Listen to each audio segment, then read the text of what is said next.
Saludos amigos adictos a las bolsas y a los mercados financieros.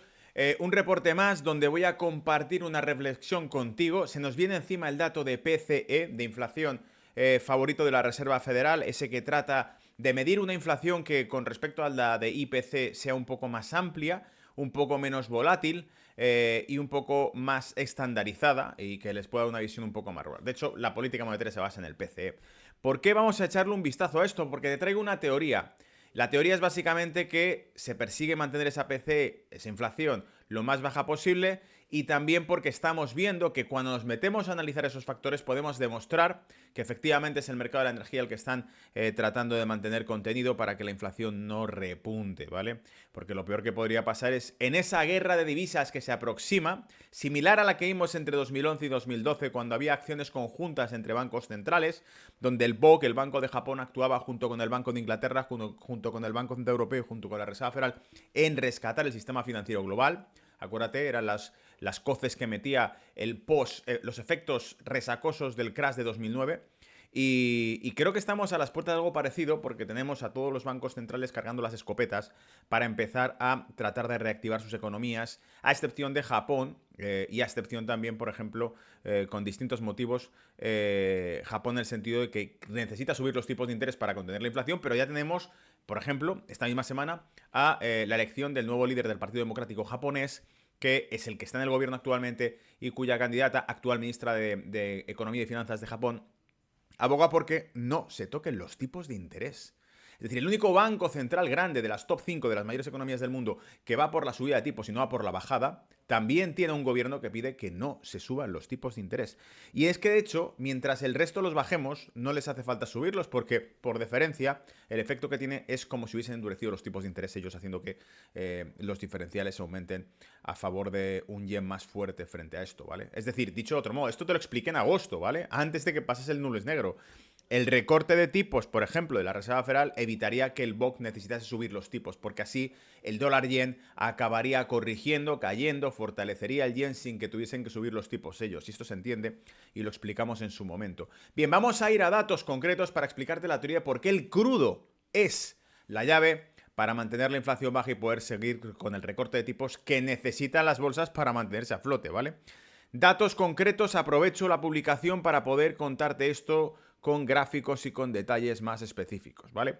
Te he puesto históricamente, vemos que la inflación PCE suele ser menor que la IPC, básicamente por lo que te digo, porque está más estandarizada y más suavizada, pero además, dentro de eso, no solamente es que sea IPC más volátil, es que también tenemos la core inflation, la IPC subyacente, que nos suele indicar también más estable la tasa de inflación porque descuenta los dos bienes más volátiles, que son energía y alimentos, ¿vale? Así que voy a ir desgranando todo esto para que puedas ver exactamente cómo terminamos el último punto, que es cómo afecta todo esto al mercado del crudo, mercado de los metales preciosos como el oro, el valor del dólar, el eurodólar y, por supuesto, la equity más grande del mundo, la de Wall Street, el SP500, ¿vale? Voy a echarle un vistazo a cada uno de esos mercados, pero entrando a la médula del asunto, a la cuestión del problema, donde te traigo un gráfico de hace más de 10 años con todo el histórico de evolución de la IPC, de la tasa de inflación de Estados Unidos, para que veas realmente que es ahí justo en el verano de 2022 cuando ¡boom! Se vuelve loco y tenemos, la explosión empieza ya en 2021, va subiendo, esa línea roja representa los costes energéticos. La energía subió como una auténtica locura. Y precisamente por eso, si te fijas, en la línea negra que tenemos en el gráfico nos muestra lo que sería la inflación conjunta de todos los ítems, de todos los bienes, y vemos que la amarilla representa los alimentos, que es justamente lo que la core inflation descarta, energía y alimentos para que puedan ver cómo evoluciona realmente el resto. PC hace algo parecido, lo que hace es tratar de diversificar más, restarle menos peso al housing cost, ¿no? A los costes del hogar y hacerlo más similar para que incluya costes generalizados, no solamente urbanos, sino también rurales, etcétera. Es decir, darnos una visión de la inflación que esté más estandarizada y más uniforme, para evitar el ruido que se genera por movimientos más específicos. Bien, dicho eso, ahí lo tienes. ¿Qué nos está diciendo? ¿Qué es lo que más cae? Esa línea roja que se hundió de hecho hace ya tiempo y que ahora hemos visto que vuelve a caer por debajo de cero, se contrae y es un 4% de contracción de la energía en agosto, energía en general, porque ahora cuando lo desglose verás que de hecho el gas, por ejemplo, no es lo mismo que hablar de la gasolina, los derivados del petróleo o de la electricidad. Vamos a ver que en realidad todo lo derivado del petróleo es lo que ha caído fuertemente y es lo que están haciendo para mantener la inflación bajo control, ¿vale? Dicho eso, tenemos... Aquí tienes la core inflation, la inflación subyacente, y quiero que veas que está en el 3.2. ¿Y por qué es importante? Porque esto es lo que ellos en Estados Unidos están llamando la stick inflation, la inflación pegajosa, ¿vale? No termina de caer. Es cierto que la evolución es positiva, es buena, cae al 3,2%. Mira, estamos mucho mejor que antes, ¿no? Sí, pero el problema está en que según los libros de economía, una economía sana no debería tener una inflación por encima del 2%. Ellos ahora lo llaman objetivo del 2%, reducirla al 2%. Pero en realidad, y te he insistido con esto muchas veces, si te vas al benchmark de la política económica, que son básicamente los acuerdos de Maastricht establecidos por las economías occidentales, en concreto las europeas, establecían que una economía nunca debía violar ese 2% ni de déficit ni de inflación. Es decir, ni gastes más de lo que ingresas, con un déficit máximo del 2%, ni permitas que los precios sobre tus bienes y servicios suban más de un 2% anualizados. ¿Qué ocurre? Que esas reglas se quedaron rotas, estamos al 3.2% y según esas mismas reglas, esta economía no está sana, ¿vale? Según sus propias reglas de las escuelas económicas modernas occidentales, esta economía no está sana. Lo podrán decorar como quieran, pero la core inflation sigue siendo el 3.2% y recortar tipos con una core inflation del 3.2% es un problema, porque sabemos que la inflación degenera el poder adquisitivo de sus ciudadanos. Por lo tanto, empobrece a la población. Tu dinero vale cada vez menos. Y dicho eso, quiero recordaros que comentamos en uno de los reportes anteriores, uno de los reportes anteriores que saqué fue precisamente el problema contrario que podría estar teniendo China, que es deflación. Es decir, con todo y con eso, la inflación aún así debe existir, pero no, idealmente, por debajo del 2%. Porque de no existir inflación significaría que lo que no existe son transacciones. Es decir, la compra de bienes y servicios, la compra-venta, tanto los consumidores como por parte de los productores, esa oferta y demanda que está constantemente en contacto, en conjunto, transaccionando, es la que sobre la cual se mide la inflación. Si vemos que la inflación empieza a desaparecer es sencillamente porque quizá no se esté produciendo, quizá exista una caída del consumo, quizá exista un empobrecimiento poblacional, una caída de las ventas minoristas, quizá exista un exceso de producción. Esta lectura, una caída de la inflación, también es muy peligrosa. Y digo eso porque, primero, en China te he demostrado que existen riesgos deflacionarios porque insistí con esto desde el año 2023 cuando los índices de producción, los precios a la producción, los IPP, salían negativos y claro, si los índices de los precios a la producción caen, los precios de los bienes finales también deberían caer, es decir, la inflación entraría en deflación. Y hemos visto, te lo publiqué, Jin Kang, que es el antiguo exdirector del Banco Popular de China, dijo que uno de los principales problemas que debería afrontar la economía china en sus reformas actuales, que ha sido trending topic este tema esta semana, con el anuncio de ayuda de China, es precisamente evitar la deflación, ¿vale? Así que cuidado con la inflación, pero cuidado también con la deflación, porque puede significar, como en el caso de Alemania, 1.9% de inflación, saca la botella de champán, ya hemos bajado el 2%, esto es bueno.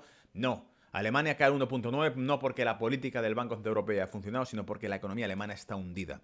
Y de hecho, ha tenido que llegar ahora esa encuesta IFO de esta misma semana, donde tenía 700 directivos en la encuesta IFO diciendo que la sensación, el sentimiento es más negativo de lo esperado. Es decir, que la economía alemana podría presentar un tercer trimestre de 2024, un Q3 en negativo. Y serían 2 consecutivos en negativo, que según los libros de economía significa que habría oficialmente entrado en la liga de recesión económica. El problema es que tú y yo sabemos, porque te lo he ido contando, que Alemania entró en recesión en el año 2022. Porque cuando analizamos el PIB de Alemania podemos ver que se mueve en zigzag y sale de uno y se mete en otro.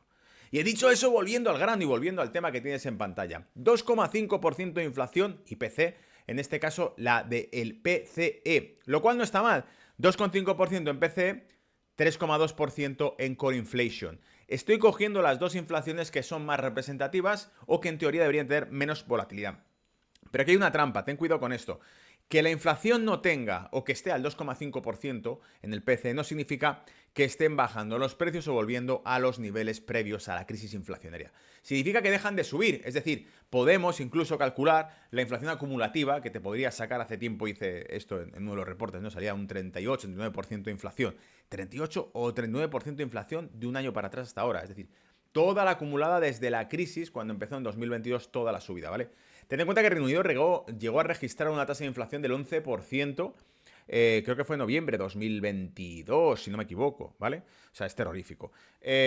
Así que cuidado, hay que vigilarlo. Ahora bien, ¿la teoría cuál es? La teoría es esta, mira. Esto te lo he puesto aquí, pero es de agosto de 2023, donde veíamos que en aquel momento la gasolina subió un 10,6% en el mes de agosto. Ahora bien, compáramelo con los datos de ahora y verás que precisamente la gasolina cae un 10,3% en 2024 agosto, ¿vale? Puedes ver también todo lo derivado de la gasolina, 12,1%, energía es un 4% en total, core inflation se mide al 3,2% y tenemos por aquí el housing 5,2%, es decir, cuando excluyes ex-food and energy increase, ¿ves? Más del 60% excluyendo energías y alimentos. Podemos ver efectivamente que entonces la total es un 3,2%, pero lo que más cae es la energía. ¿Y por qué es interesante mencionar? Y ahí tienes la APC, ¿vale? Annual Rate 2,5%. ¿Por qué es interesante mencionar esto? Porque te vas a dar cuenta que entonces, aquí te lo he puesto graficado también, energía una caída del 4%, transporte una caída del 1,2%. Transporte es energía, transporte es combustible. Es decir, lo que me cuesta transportar una mercancía depende de cuánto van a gastar en combustible para moverla de un sitio a otro, ¿no? Cuanta más distancia, más combustible y más coste. Por lo tanto, energía y transporte caen, sube la comida, sube el housing cost, que es lo que tratan de reducir o minimizar en el PCE con respecto al core inflation. Te hemos cazado, aquí está la primera diferencia por la que el PCE mide menos que la core inflation. Y dicho eso, bueno, pues si es la energía, tocará analizar una serie de cosas. Gráfico de BlackRock, antes de meterme con los gráficos de mercado, donde puedo ver, esto es del último reporte de BlackRock, ¿vale? Puedo ver sencillamente cómo va directamente el año, ¿no? Y en este momento, en esta última semana, cómo están los activos principales. Y puedo ver que el oro está súper fuerte, el equity en Estados Unidos, la renta variable está súper fuerte, es decir, la bolita está en máximos del rango, está rompiendo máximos el oro, está rompiendo máximos el equity, por lo tanto estamos entrando en nuevos rangos de precio estrenados porque son rupturas de máximos. Europa todavía no está ahí, pero está bastante elevada. Renta variable emergente también está bastante fuerte, pero vamos al lío. Aquí lo que no está fuerte, ¿qué es? Índice dólar, que está en mínimos de año, y la energía, que está prácticamente en mínimos de año, ¿vale? Lo ves aquí justo, el Brent, Crude Oil Brent. ¿Por qué? Esto, te digo, ese punto que está ahí ahora mismo, hace unos días estaba abajo del todo. ¿Por qué? Porque hace unos días tan solo hemos visto el crudo caer a $68 el barril, ¿vale? Por aquí abajo, mira aquí. $68 el barril, una auténtica pasada, ¿vale? Porque es soporte histórico bastante amplio. Y de hecho te he traído el gráfico del crudo aquí para que veas que efectivamente tenemos shoulder, head, shoulder, una figura hombro, cabeza, hombro, que se habría roto y que por lo tanto agárrate para que no se vaya el crudo a 30 o $25 el barril. Porque esto tendría muchas implicaciones. Primero, los estadounidenses quemando sus reservas para mantener el crudo bajo, sabiendo que el crudo es lo que podría causar inflación. Y si hay inflación, amigos, se acabó la fiesta de la Reserva Federal y recortar tipos, ¿vale? Por eso el crudo tiene que hundirse. Eso por un lado. Y por otro lado, lo que ha dicho la Agencia Internacional de la Energía. China, durante los últimos 10 años, ha consumido el 60% del crudo mundial. Por lo tanto, si el crudo no tira es porque el mayor consumidor de crudo, al 60% de todo el crudo mundial, es China. Está consumiendo menos. Algo que sospechamos y que te mencioné en reportes anteriores, ¿no? Que por el lado de la demanda podría ser China demandando menos y por el lado de la oferta podría ser Estados Unidos sacando reservas a mercado, que ya lo hizo en 2022 para contener la inflación, y Canadá, por ejemplo, también incrementando las exportaciones, porque es una reserva inmensa de petróleo, incrementando las exportaciones hacia Asia. Así que tenemos oferta y demanda, reduciendo el precio del crudo, ¿vale? Y con esa caída del crudo no puede haber inflación y por lo tanto puede iniciarse la batalla y la carrera por el recorte de tipos en la cual, y ahora sí ya vamos a gráfico para que veas que lo que BlackRock nos ha contado no es mentira, tenemos un SP500 rascando las puertas de 5.800 puntos, ¿vale? ¿Ves ahí cómo va apretando y va haciendo una cuña muy muy clarita, ¿vale? ¿Lo ves? Para que en un momento dado pues le mete un latigazo y la perfore, ¿vale? Al alza. Entonces hay que vigilarlo porque todo parece indicar que va a apretar. Cada vez son más cortos los cuerpos de las velas, cada vez está más cerca esos 5.800 y por lo tanto cada vez hay más compras acumulándose contra los 5.800 que probablemente rompan al alza, ¿vale? Nasdaq ya lo ha hecho, fíjate que ha roto, pero se ha dado la vuelta, se ha quedado sin gas, está en 20.023 puntos en estos momentos, ¿vale? Se queda sin gas, se da la vuelta, pero se queda por ahí, rondando los 20.000 puntos, ¿vale? Que también le ha costado. Lo interesante es ver que Russell hace lo contrario y Russell se retira. Pasaba de 2.250 puntos y se da la vuelta y empieza a descontar, a caer, a caer, a caer. 2.210 puntos por ahí, lo que nos indicaría que empieza a canalizar, ¿vale? Fíjate, si lo saco a diario, mira, empieza a canalizar. Si cae mucho más, vas a ver que entra en este canal y empieza ya a lateralizarse por aquí, ¿vale? Es raro porque con la subida, el recorte de 50 puntos básicos debería dar holgura para que esto ocurriese. Sin embargo, el índice dólar, fíjate, hace unas horas perdió también los 100 puntos, cosa que es rara, ¿no?, de ver. Vamos a ir a un periodo más corto para que veas dónde estamos realmente, pero este es el rango bonito que estamos siguiendo durante las últimas 2 semanas. Esos 100 puntos que se está jugando, ¿vale? Aquí lo ves que cae a 100,20 y algo, pero más o menos trata de mantenerse en 100,50, apretando a 101,80, 102 como mucho, ¿vale? Tratando de sobrevivir. Lo interesante de esto, ya te lo conté en redes, te lo publiqué en X, ¿vale? También, y en Telegram te dije, fíjate una cosa. Ayer, la semana pasada me refiero, la Reserva Federal la semana pasada cortó 50 puntos básicos y teníamos el precio del índice dólar, es decir, el índice dólar como tal, al mismo nivel que el día antes, ¿vale? Del día anterior a que recortasen los 50 puntos básicos. Por lo tanto, era como, pese a haber recortado 50 puntos básicos, apenas ha reaccionado el dólar. ¿Por qué no ha caído el valor del dólar? Uno, porque ya estaba muy descontado, o dos, porque te di las claves, te las publiqué en redes también y te las comenté en los reportes. Porque el balance de la Reserva Federal se está cortando. Y porque te lo dijo además Jerome Powell, el tipo no miente, el tipo dijo, vamos a recortar los tipos 50 puntos más y de repente dijo, y por cierto vamos a continuar reduciendo el tamaño del balance de la Reserva Federal. Es más, dijo, a un ritmo de, bueno, consistirá en dejar vencer los bonos que tiene acumulados, porque es una aspiradora entera que ha absorbido 4 trillones en un par de años, 4 trillones de dólares en activos, ha llegado a casi 9 trillones de dólares de balance y ha bajado ahora a 7 con algo, ¿vale? ¿Qué ocurre? Si van dejando vencer, ha dicho que del orden de 60.000 millones de dólares en bonos, dejando que lleguen a vencimiento, ha vencido el bono, deme la pasta, ¿vale? Porque compraron el bono ellos para que no cayese el precio, ¿os acordáis? La Reserva Federal amnistía a los mercados, compra todo en cuanto hay riesgos de que caigan los precios. Lo va comprando todo, mantiene el mercado artificialmente inflado, pero cuando le toca la hora de liquidar los activos que ha comprado, ¿quién los va a comprar? ¿Quién los va a adquirir en el mercado? Ellos los compraron, ahora los van a vender. ¿Quién se los va a comprar de vuelta? ¿Hay suficiente demanda en el mundo inversor privado para absorber toda la basura que ha ido absorbiendo durante la crisis de la Reserva Federal? No lo va a comprar, lo que va a hacer es esperar a vencimiento y entonces, vale, ha vencido el bono, devuélvanme el dinero, ¿vale? Un bono, 100.000 dólares, devuélvanme el dinero. Traducción, 60.000 millones de dólares salen del mercado y vuelven a la Reserva Federal, que borra del balance ese bono que ya ha expirado y recupera el capital inicial más esos intereses. Por lo tanto, van a reducir la liquidez de dólares en el mercado. Va a desaparecer dólares del mercado. Eso está ocurriendo ya, llevan 2 trillones, ¿vale? Si van a desaparecer los dólares del mercado, ¿qué ocurre cuando la oferta disminuye en un mercado? ¿Qué hace el precio? Si la oferta disminuye, ya no hay tantos dólares disponibles, aumenta el precio del activo, ¿vale? Cuando disminuye la oferta, aumenta el precio del activo y por lo tanto, con una demanda constante, evidentemente, por lo tanto, lo que estamos viendo es que en este caso el precio del dólar tendría a revalorizarse. Va a subir el dólar, pero se están recortando tipos. Bueno, dime por qué no ha bajado con el recorte de 50 puntos básicos, no se ha movido prácticamente. Y entonces a lo mejor comprenderás, y con esto te dejo y cerramos, en el movimiento del euro dólar y sobre todo en el largo plazo. Mira este largo plazo del euro dólar y dime qué crees que es lo que viene, ¿vale? Dime qué crees que es lo que viene.